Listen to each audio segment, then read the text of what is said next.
இன்றைக்கி நம்ம பார்க்க போகிற சமையல் ஒரு சூப்பரான சட்னி ரெசிபி தான் பார்க்க போகிறோம்.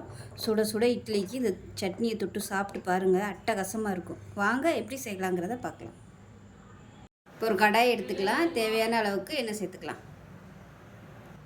எண்ணெய் சூடானதும் 15 வரமிளகாய் சேர்த்துக்கலாம்.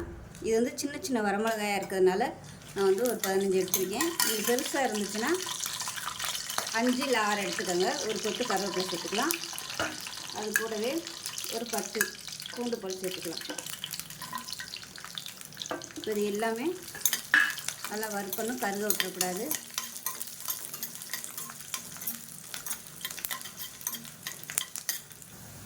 பூண்டு நல்லா பொரிய ஆரம்பிச்சிருச்சு. இப்போ இதை வடிகட்டிட்டு மிக்ஸி ஜாரில் சேர்த்துக்கலாம்.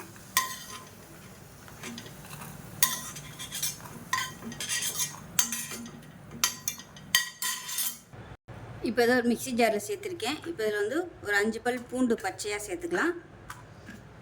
இது கூடவே சின்ன நெல்லிக்காய் சைஸுக்கு புளி சேர்த்துக்கலாம். தேவையான அளவுக்கு உப்பு சேர்த்துக்கலாம். ஃபஸ்ட்டு இதை வந்து குறைன்னு அரைச்சிட்டு அதுக்கப்புறமா தண்ணி ஊற்றி நல்லா நைஸாக அரைச்சிக்கலாம். இப்போ பாருங்கள், இந்த அளவுக்கு நல்லா நைஸாக அரைச்சிக்கணும். இப்போ அதே கடாயில் இன்னும் கொஞ்சம் எண்ணெய் சேர்த்துக்கலாம்.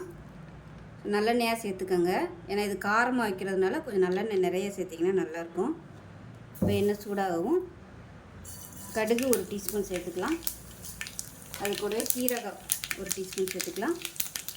கருவேப்பிலையில் சேர்த்துக்கலாம். இப்போ இதில் நல்லா ஒரு 20 சின்ன வெங்காயம் கட் பண்ணி வச்சுருக்கேன், அதை சேர்த்துக்கலாம்.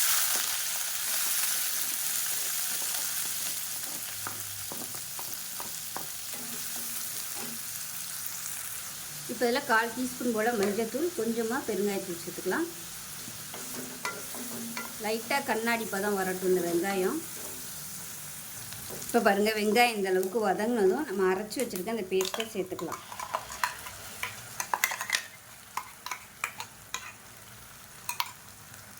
இப்போ மிக்ஸி அலசிட்டு அந்த தண்ணியை சேர்த்துக்கலாம்.